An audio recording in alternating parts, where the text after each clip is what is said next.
नमस्कार दोस्तों, बालाजी स्टडी अड्डा में आपका स्वागत है। इससे पहले वाले चैप्टर नंबर 2 में जो है हमने गति के जो है वो 20 प्रश्न देखे थे, जो कि आपको साइड में आई बटन में वीडियो मिल जाएगा।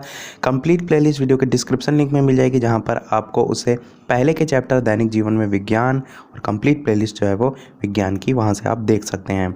आज के वीडियो में हम देखेंगे चैप्टर नंबर 3 बल, और इस पर आधारित कुल 26 प्रश्न जो है हम यहाँ पर देखेंगे। तो चलिए शुरू करते हैं। पहला प्रश्न आपका कह रहा है कि एक बल जो है F, उसका मान दे रखा है 5I + 3J न्यूटन एक वस्तु को 2I - J मीटर विस्थापित करता है। तो कृत कार्य आपको बताना है। 0 होगा, 7 जूल होगा, 12 जूल होगा या 13 जूल होगा। 4 ऑप्शन आपको दे रखे हैं। तो आपको यदि एक सूत्र याद होगा वर्क का, यानी कि कार्य का, क्योंकि यहाँ पर कार्य ही जो है वो निकालना है। कार्य का सूत्र होता है बल गुणे बल की दिशा में विस्थापन, यानी कि F × D आपका होता है। यहाँ पर आपका बल दे रखा है, यहाँ पर विस्थापन दे रखा है। तो इन दोनों को आप आपस में मल्टीप्लाई कर देंगे, आपका उत्तर जो है वो आ जाएगा। किस प्रकार करेंगे उसको हम जानते हैं। तो देखिए यहाँ पर नीचे सॉल्यूशन भी आप देख सकते हैं। W = F × T बल गुणे विस्थापन होता है, जहाँ पर बल का मान ये दे रखा था, विस्थापन का मान ये दे रखा था। और एक चीज़ यहाँ पर ध्यान रखिएगा कि जो मल्टीप्लाई आप करेंगे तो किस प्रकार आप I से I को और I से J को करेंगे। जब सेम अल्फ़ाबेट को सेम अल्फ़ाबेट से आप गुणा करेंगे तब इसका मान आपका 1 आता है।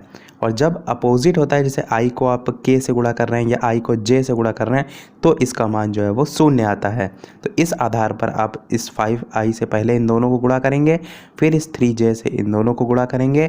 और यहाँ पर आप देख सकते हैं I का J से, J का K से, K का I से गुणा करने पर जो है वो आपका 0 जो है वो मान आएगा। उस आधार पर आगे आप देखेंगे ये आपका मल्टीप्लाई आएगा। और ये मैंने 1 बता दिया कि सेम का जब मल्टीप्लाई होगा तो उसका मान 1 आता है।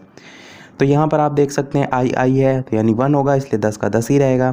यहाँ पर डिफरेंट है, 6 को आप 0 से गुणा करेंगे तो आपका 0 आ जाएगा। इसी प्रकार 5 को भी 0 से करेंगे तो 0 आ जाएगा। -3, और यहाँ पर भी 1 होगा, J × J, तो ये आपका भी जो है वो 1, यानी कि 3 × 1 3 जो है वो हो जाएगा। यहाँ पर प्लस का 10 है, यहाँ पर माइनस का 3 है, आपका 10 में से 3 माइनस हो जाएगा, तो 7 जूल आपका उत्तर आ जाएगा, जो कि आपका ऑप्शन नंबर बी में जो है वो दे रखा है। आई होप आपको समझ में आ गया होगा। अगला प्रश्न 2 देख लेते हैं कि यदि किसी तल के 10 वर्ग सेंटीमीटर क्षेत्रफल पर 100 न्यूटन का लंबवत बल जो है वो लगा है, तो तल पर दाब जो है वो क्या होगा। दाब का सूत्र यदि आपको याद होगा तो आप इसे इजी तरीके से जो है वो कर लेंगे। 4 ऑप्शन दे रखे हैं, आप चाहें तो वीडियो को पॉज करके जो है वो कर सकते हैं। न्यूमेरिकल के एक आध क्वेश्चन है तो उसमें मैं आपको समय ना दे रहा हूँ, आप जो है वो डायरेक्ट वीडियो को पॉज करके जो है अपने अनुसार सॉल्व कर सकते हैं। बात करते हैं उत्तर की, तो दाब जो है उसका सूत्र होता है दाब बराबर बल बटे क्षेत्रफल। अब देखिए प्रश्न में आपको बल दे रखा है, किसी तल के 10 वर्ग सेंटीमीटर क्षेत्रफल पर 100 न्यूटन का लंबवत बल लगता है, यानी बल की जगह आप कितना रख देंगे, 100 रख देंगे, बटे उसके बाद क्षेत्रफल आपका कितना दे रखा है, 10 दे रखा है, और ये बटे में आप रख देंगे 10। अब आप ये देखेंगे कि प्रश्न में आपका सेंटीमीटर में दे रखा है, यहाँ पर आपके ऑप्शन में मीटर में दे रखे हैं, मीटर स्क्वायर में। तब आपको इस सेंटीमीटर यानी कि वर्ग सेंटीमीटर को आपको जो है वो चेंज करना होगा, किसमें, मीटर में। यानी आप कह सकते हैं 10 को आप डिवाइड कर देंगे 100 × 100 से, और ऊपर आपका 100 बल बटे क्षेत्रफल सूत्र मैंने आपको बताया था, बल में वहाँ पर आपका 100 पहले से ही लिखा था, तो ये 100 × 100 आपका इस बल के साथ चला जाएगा, यानी आपका आ जाएगा 100 × 100 × 100, और बटे में आपका जो है वो 10 ही रहेगा। 1 0 से आप 1 0 काट सकते हैं, तो आपके 2 2 4 5 0 बचेंगे, यानी आप कह सकते हैं 1 × 10⁵ न्यूटन मीटर, जो कि आपका ऑप्शन नंबर ए में ही जो है वो दे रखा है। न्यूटन मीटर स्क्वायर 1 × 10⁵ जो है वो हो जाएगा। तो देखिए प्रश्न सिंपल होते हैं, सूत्र आपको यदि याद होंगे, जैसे पहले हमने बल गुणे बल की दिशा में विस्थापन देखा, इसमें दाब बराबर बल बटे क्षेत्रफल देखा, तो आप इजी तरीके से जो है वो कर ले जाएंगे। अगला प्रश्न देखते हैं, और यहाँ पर आप देखिए सॉल्यूशन भी देख सकते हैं, जो मैंने अभी आपको बताया कि दाब बराबर बल बटे क्षेत्रफल। यहाँ पर आपका जो बल है वो मान, क्षेत्रफल जो है वो, और इसको चेंज कर लिया तो 100 × 100 से डिवाइड कर दिया, और ये 100 ऊपर चला जाएगा, तो इस प्रकार से जो है आपका आ जाएगा। इसको आप सॉल्व करेंगे तो 1 × पावर 5 न्यूटन मीटर स्क्वायर आ जाएगा। 1 मीटर बराबर 100 सेंटीमीटर दे भी रखा है। अगला प्रश्न कह रहा है कि यदि किसी प्रकार सूर्य तथा पृथ्वी के बीच की दूरी दोगुनी हो जाए तो उनके बीच लगने वाले गुरुत्वाकर्षण बल का मान जो है वो क्या होगा।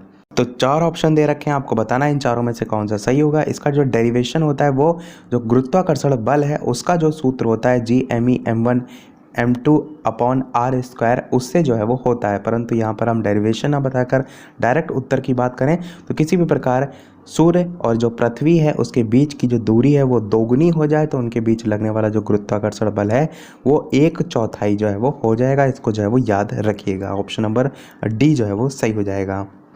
अगला प्रश्न देखते हैं। चौथा, पृथ्वी के केंद्र पर किसी पिंड का जो भार है वो है शून्य है, अनंत है, ध्रुवों पर भार से थोड़ा कम है या विषुवत रेखा पर भार से थोड़ा कम है। तो 4 ऑप्शन दे रखे हैं, आपको बताना है इन चारों में से कौन सा सही होगा।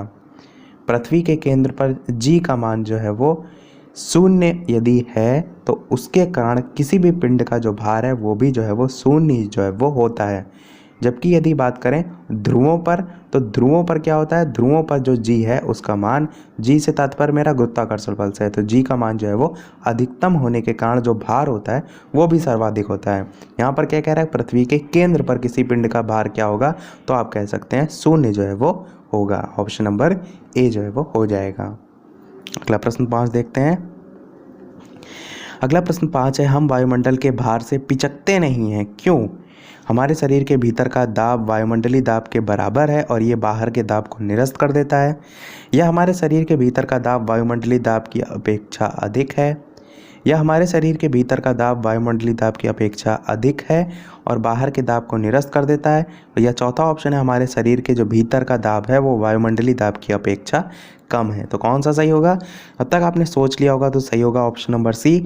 हमारे जो शरीर के भीतर का दाब है वो वायुमंडलीय दाब की अपेक्षा जो है वो अधिक होता है और ये बाहर के दाब को जो है वो निरस्त कर देता है, इसीलिए हम वायुमंडल के बाहर से जो है वो पिचकते नहीं हैं। अगला प्रश्न देख लेते हैं। छठा, कि चंद्रमा पर वायुमंडल जो है वो अनुपस्थित है, क्योंकि। तो 4 ऑप्शन दे रखे हैं। ये पृथ्वी के निकट है, पृथ्वी की परिक्रमा करता है, इसका गुरुत्वीय त्वरण कम है या इसका गुरुत्वीय त्वरण अधिक है। 4 ऑप्शन है, कौन सा जो है वो सही होगा। चलिए बात कर लेते हैं उत्तर की। तो आपका सही हो जाएगा ऑप्शन नंबर सी, इसका जो गुरुत्वीय त्वरण है वो कम है, चंद्रमा पर वायुमंडल अनुपस्थित है, यही जो है इसका रीज़न होगा। देखिए चंद्रमा पर जो गुरुत्वीय त्वरण होता है वो कम होता है, ये तो आपने इस प्रश्न से जाना, परंतु कितना होता है, तो पृथ्वी के त्वरण का लगभग 1/6 जो है वो होता है। अब इसका प्रभाव क्या पड़ेगा, जैसे कि आप ये सोच के देखिए कि आप जो है कोई चीज़ ऊपर फेंकते हैं तो वो नीचे आती है, या आप स्वयं कूदते हैं तो नीचे आते हैं, परंतु यदि चंद्रमा पर आप जो है उसी वेग से कूदेंगे या कोई उसी वेग से कोई चीज़ ऊपर फेंकेंगे तो वो 6 गुना ऊंचाई जो है उसको और ज़्यादा जो है वो पार करेगा। यानी कि एक कदम यदि आप रखते हैं तो इतना उछलते हैं, परंतु यदि चंद्रमा पर आप एक कदम आगे रखेंगे तो उसका 6 गुना जो है वो कूद जाएंगे, क्योंकि जो गुरुत्वीय त्वरण है या गुरुत्वाकर्षण जो बल है वो कह सकते हैं पृथ्वी की तुलना में 1/6 होता है। ये भी डायरेक्ट प्रश्न पूछा जाता है कि कितना जो है वो होता है। चलिए बात करते हैं अगले प्रश्न की। 7वां, कि किन्हीं 2 पिंडों का द्रव्यमान जो है वो आधा कर दिया जाए तो उनके बीच लगने वाला जो गुरुत्वाकर्षण बल है वो क्या हो जाएगा। तो इसका सॉल्यूशन हम नीचे दिखा देते हैं। सही होगा आपका चौथाई। देखिए जो F है यानी कि जो गुरुत्वाकर्षण बल है उसका जो सूत्र होता है वो होता है Gm1m2 अपॉन आर स्क्वायर। अभी एक प्रश्न में मैंने बताया भी था। अब यहाँ पर क्या है, प्रश्न में कह रहा है कि यदि 2 पिंडों का द्रव्यमान आधा कर दिया जाए, द्रव्यमान क्या है m1 m2 है, इसको आधा कर दें यानी कि हाफ m1 हाफ m2 और आर स्क्वायर यानी कि आर स्क्वायर ऊपर दे ही रखा है, ऐसे ही रख दिया जाए। अब ये जो 1/2 और 1/2 आप देख रहे हैं ये 2 से 2 मल्टीप्लाई हो जाएगा, और जब किसी के बटे के फॉर्म में लिखा रहता है तो ये जो है वो नीचे चला जाएगा मल्टीप्लाइड में, यानी कि आपका 4r स्क्वायर हो जाएगा और Gm1m2 अपॉन 4r स्क्वायर जो है वो इस प्रकार हो जाएगा। जो कि देखिए आप प्रश्न में क्या कह रहा है, तो उनके बीच लगने वाला गुरुत्वाकर्षण बल क्या हो जाएगा, तो आप कह सकते हैं चौथाई हो जाएगा, क्योंकि अगर आप इसको हटा दें आर स्क्वायर सहित तो 1/4 जो है आपका एक्स्ट्रा जो है वो निकल रहा है, यानी 1/4 जो है वो हो जाएगा। इस आधार पर आप समझ भी सकते हैं। इसी पर बेस्ड अभी एक और प्रश्न आया था, वहाँ पर मैंने लिख के नहीं बताया था, ओरली बताया था, परंतु इससे आपको और ज़्यादा समझ में जो है वो आ गया होगा। चलिए बात करते हैं अगले प्रश्न की कि समान जो भार है उसमें पदार्थ की जो मात्रा है वो होगी उत्तरी ध्रुव पर न्यूनतम, भूमध्य रेखा पर न्यूनतम, चंद्रमा पर न्यूनतम या उपयुक्त सभी स्थानों पर समान। तो 4 ऑप्शन दे रखे हैं। बात करें उत्तर की कौन सा सही होगा, तो सही हो जाएगा आपका ऑप्शन नंबर डी, उपर्युक्त सभी स्थानों पर जो है वो समान। देखिए जो ध्रुव होते हैं उन पर जो जी का मान होता है वो जो है वो अधिकतम होता है, और सभी इस जो स्थान है उन पर यदि बात करें तो समान जो भार है, समान भार में जो द्रव्यमान m है उसका मान जो है वो समान होगा, इसलिए उपर्युक्त सभी स्थानों पर जो है वो समान जो है ऑप्शन नंबर डी जो है वो हो जाएगा। इस पर आधारित एक सूत्र भी होता है W बराबर mg, इसको ध्यान रखिएगा, आगे हो सकता हो आपको इस पर प्रश्न भी देखने को मिले। अगला प्रश्न 9 कह रहा है कि एक व्यक्ति का द्रव्यमान पृथ्वी पर 72 किलोग्राम है, चंद्रमा की सतह पर जी का मान 1/6 है, जो कि मैंने ऊपर अभी आपको एक्सप्लेनेशन में भी बताया। तो चंद्रमा पर व्यक्ति का द्रव्यमान क्या होगा। बहुत ही अच्छा प्रश्न है और बहुत ही सरल भी प्रश्न है। अब 4 ऑप्शन आपको दे रखे हैं, आपको बताना है इन चारों में से जो है वो कौन सा सही होगा। चलिए बात करते हैं उत्तर की, तो सही होगा आपका ऑप्शन नंबर सी। देखिए व्यक्ति का द्रव्यमान पृथ्वी पर 72 किलो है, और मैंने अभी आपको एक सूत्र बताया था W बराबर mg। तो W बराबर mg से जो g है उसका मान बदलने पर भार में परिवर्तन होता है, किंतु जो द्रव्यमान है उसमें किसी भी प्रकार का परिवर्तन जो है वो नहीं होता है, क्योंकि यहाँ पर आप देख रहे हैं g का मान बदल रहा है। चंद्रमा पर 1/6 है, पृथ्वी की तुलना की बात करें तो g का मान बदलने पर द्रव्यमान अपरिवर्तित रहता है, इस चीज़ को ध्यान रखिएगा। तो द्रव्यमान पृथ्वी पर यदि 72 किलो है तो आपका चंद्रमा पर भी व्यक्ति का जो द्रव्यमान है वो 72 किलो ही जो है वो होगा। आई होप मेरी बात आपको समझ में आ रही होगी, परंतु यदि यहाँ पर भार की बात की गई होती तब आपका भार में परिवर्तन होता, तब आप 1/6 के हिसाब से निकालते। तो आपका ऑप्शन नंबर सी जो है वो सही हो जाएगा। इसके अलावा वीडियो पसंद आए तो वीडियो को लाइक भी अवश्य कर दीजिएगा, ताकि इसी प्रकार हम आपके लिए और अच्छे से अच्छे प्रश्न जो है वो प्रैक्टिस कराते रहें। अगला प्रश्न 10 देख लेते हैं। यदि हम दरवाजे के कब्जे पर तेल लगाते हैं तो घर्षण क्या है, बढ़ जाएगा, घट जाएगा, पूर्णतः समाप्त हो जाएगा या अपरिवर्तित रहेगा। घर्षण बल से इस प्रकार के प्रश्न काफ़ी पूछे जाते हैं। तो 4 ऑप्शन है, कौन सा सही होगा। चलिए बात कर लेते हैं उत्तर की, तो सही हो जाएगा ऑप्शन नंबर बी कि घट जाएगा। और घटने से क्या होता है, इसमें जो दरवाज़ा होगा वो आसानी से खुलने लगेगा। तेल जो है यहाँ पर वो स्नेहक का कार्य जो है वो करता है, ध्यान रखिएगा ये भी कि तेल जो है वो स्नेहक का जो है वो कार्य करता है। तो दरवाजे के कब्जे में तेल लगाने से जो घर्षण है वो घट जाएगा। अगला प्रश्न देख लेते हैं 11 कि 27 किलोग्राम जो भार है वो तुल्य होता है कितने न्यूटन के बराबर होता है, ये आपको जो है वो बताना है।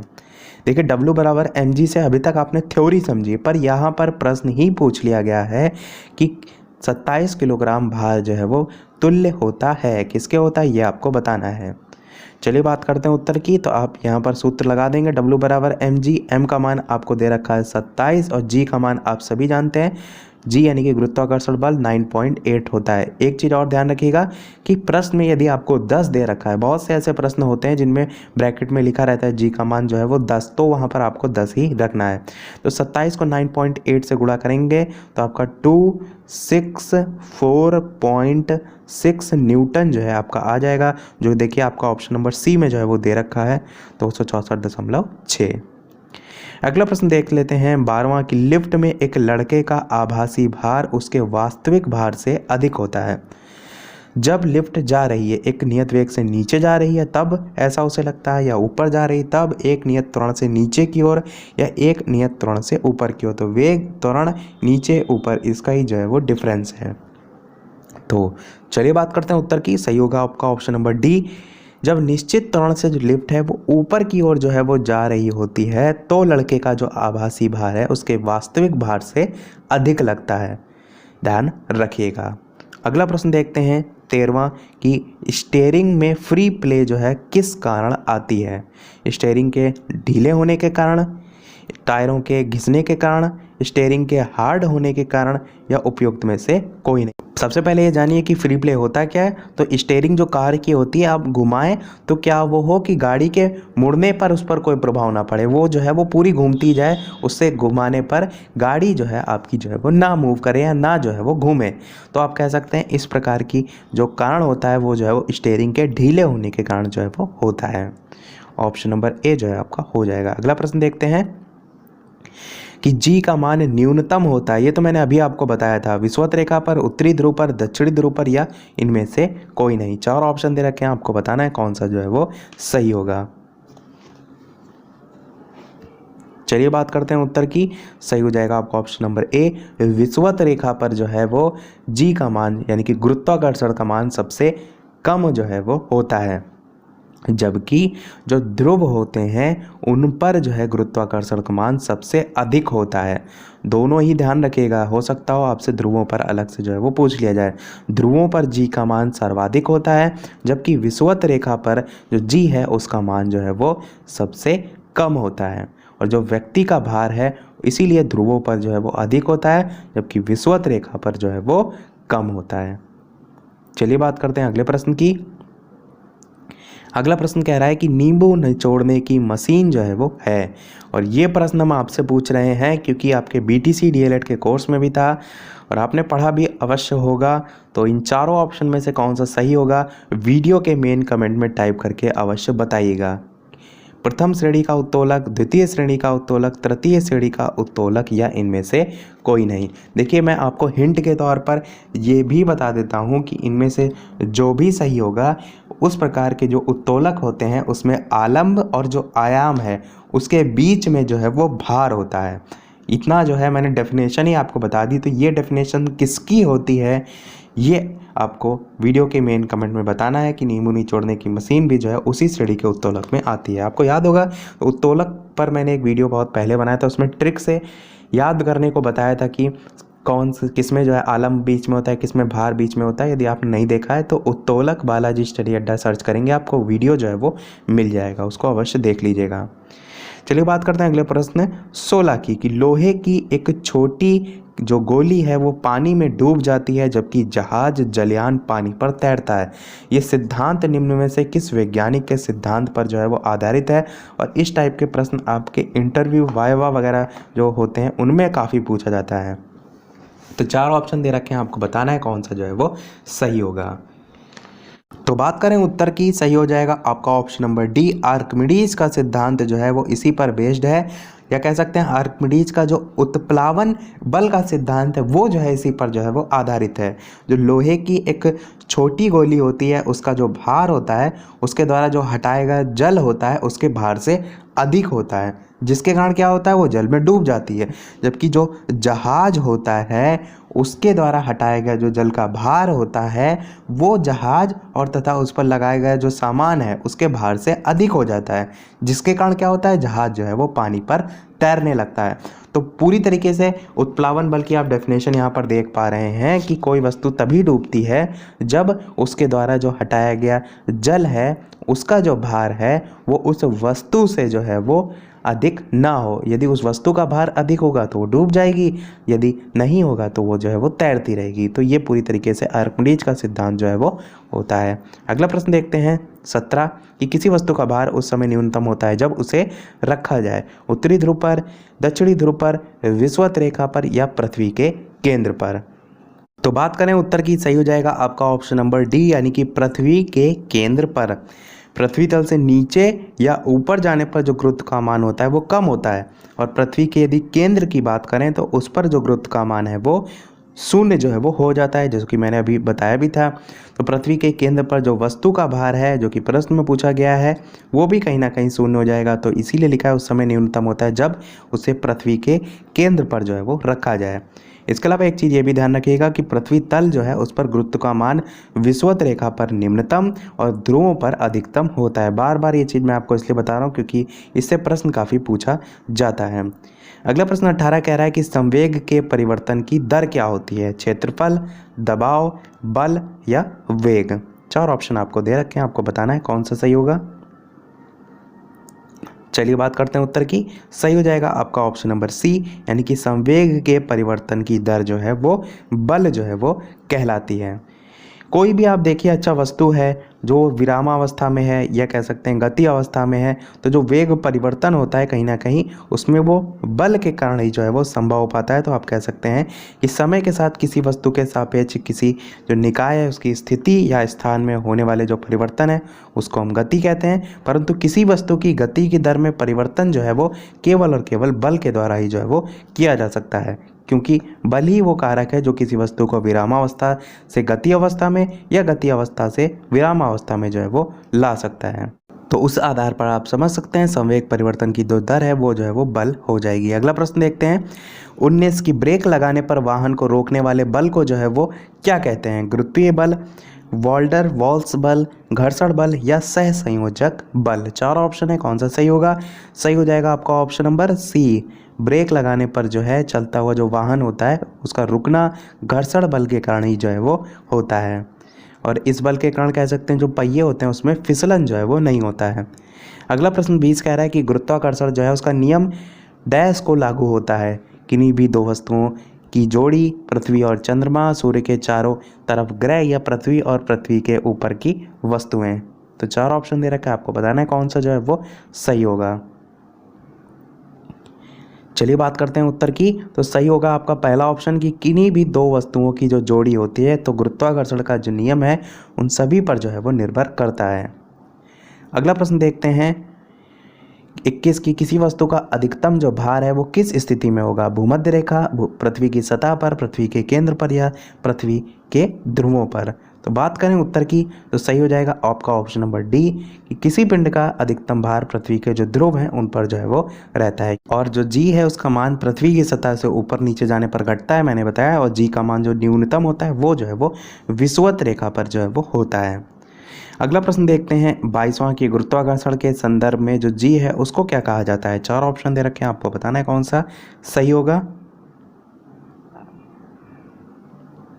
चलिए बात करते हैं उत्तर की। सही हो जाएगा आपका ऑप्शन नंबर ए, गुरुत्वीय स्थिरांक जो है इसे कहते हैं। इसे जो है वो जी जो है एक इससे जो है वो प्रदर्शित करते हैं, जो कि आपका प्रश्न में दे रखा है, और इसका मान होता है 6.67 इंटू 10 की पावर -11 न्यूटन मीटर स्क्वायर और ऑब्लिक किलोग्राम स्क्वायर। तो ये जो है इसका मान होता है गुरुत्वीय स्थिरांक का। अगला प्रश्न देखते हैं। अगला प्रश्न है कि एक भारहीन रबर के गुब्बारे में 200 ग्राम जल भरा जाता है, तो जल में इसका भार जो है वो क्या होगा? 4 ऑप्शन दे रखे हैं, आपको बताना है इन चारों में से जो है वो कौन सा सही होगा। 100 N, 200 N, 400 N या 0। बात करते हैं उत्तर की। सही हो जाएगा आपका ऑप्शन नंबर डी, यानी कि 0 जो है वो होगा, क्योंकि इसमें आर्किमिडीज का सिद्धांत लगेगा। एक भारहीन जो रबर के गुब्बारे में है 200 ग्राम जल भरा है, तो जल में इसका भार क्या होगा? कोई भी वस्तु किसी द्रव में पूर्ण या आंशिक रूप से डुबोई जाती है आर्किमिडीज का सिद्धांत, तो उसके भार में कुछ कमी प्रतीत होती है। तो भार में आभासी जो कमी होती है वो वस्तु द्वारा हटाया गया जो द्रव है उसके भार के बराबर होती है। तो आभासी भार जो है यहाँ पर mg माइनस mg बराबर 0 जो है आपका हो जाएगा। तो आपका ऑप्शन नंबर जो डी है 0 जो है वो हो जाएगा। अगला प्रश्न 24 कह रहा है कि जब किसी वस्तु को पृथ्वी से चंद्रमा पर ले जाया जाता है तो उसका भार बढ़ जाता है, घट जाता है, उसके भार में कोई परिवर्तन नहीं होता है, या वह पूर्ण रूप से भार रहित हो जाता है। तो बात करें उत्तर की तो आपका सही हो जाएगा कि उसका भार जो है वो घट जाता है। इसीलिए मैंने अंतर स्टार्टिंग में बताया था कि भार और द्रव्यमान में अंतर जो है वो ध्यान रखिएगा। इस टाइप का प्रश्न काफ़ी आते हैं पृथ्वी और चंद्रमा का कंपैरिजन करते हुए। अगला प्रश्न है आपका 25 की हवाई जहाज़ जो है उससे यात्रा करते समय पेन से स्याही निकलने लगती है, ऐसा क्यों होता है? वायुदाब में कमी के कारण, वृद्धि के कारण, स्याही के आयतन में वृद्धि के कारण या अत्यधिक भार के कारण। काफ़ी अच्छा प्रश्न है। चलिए बात करते हैं उत्तर की। तो सही हो जाएगा आपका ऑप्शन नंबर ए, यानी कि वायु दाब में कमी के कारण ऐसा होता है। जब ज़्यादा ऊंचाई होती है तो दाब जो होता है वो कम होता जाता है, और इस कारण क्या होता है, ऊंचाई पर पहुंचने पर जो बाहर का दाब है और जो पेन के अंदर स्याही का दाब है वो कह सकते हैं आपस में भंग हो जाता है, और पेन के अंदर स्याही का दाब अधिक होने के कारण ये बाहर की ओर जो है वो निकल पड़ता है। तो ये दोनों में अलग अलग दाब होने के कारण ऐसा होता है। तो वायु दाब में कमी के कारण जो है वो होता है। ऑप्शन नंबर ए आपका सही हो जाएगा। इसके अलावा वीडियो अभी तक आपने लाइक ना किया हो तो वीडियो को लाइक भी अवश्य कर दीजिएगा, ताकि मुझे भी मोटिवेशन मिलता रहे इसी प्रकार से आपको और अच्छे से अच्छे प्रश्न जो है मैं कराता रहूँ। अगला और इस वीडियो का लास्ट प्रश्न है कि किसी वस्तु का भार जो है वो पृथ्वी तल पर सभी स्थानों में समान होता है, विषुवत रेखा पर अधिकतम होता है, ध्रुवों पर न्यूनतम होता है या ध्रुवों पर अधिकतम होता है। तो ये 4 ऑप्शन दे रखे हैं, और ये हमारा इस चैप्टर का भी और इस वीडियो का लास्ट प्रश्न होगा, क्योंकि स्टार्टिंग में मैंने बताया था कुल 26 प्रश्न हम यहाँ पर देखेंगे। चलिए बात कर लेते हैं उत्तर की, कौन सा सही होगा। सही हो जाएगा आपका ध्रुवों पर अधिकतम होता है। किसी भी पिंड का भार जो है वो ध्रुवों पर सर्वाधिक होता है। क्यों? क्योंकि पृथ्वी की जो सतह होती है उस पर गुरुत्वाकर्षण बल ध्रुवों पर सर्वाधिक और भूमध्य रेखा पर सबसे कम होता है। तो ये चीज़ मैंने पहले भी आपको बताई थी, इसलिए आपका ऑप्शन नंबर डी जो है वो सही हो जाएगा। तो इसी के साथ हमारा ये चैप्टर भी जो है वो समाप्त होता है। वीडियो पसंद आया वीडियो को लाइक अवश्य कीजिएगा। इसी प्रकार आगे भी वीडियो पाते रहने के लिए चैनल सब्सक्राइब जरूर कीजिएगा। मिलते हैं अगले वीडियो में नए टॉपिक के साथ, तब तक के लिए नमस्कार। Thank you for watching.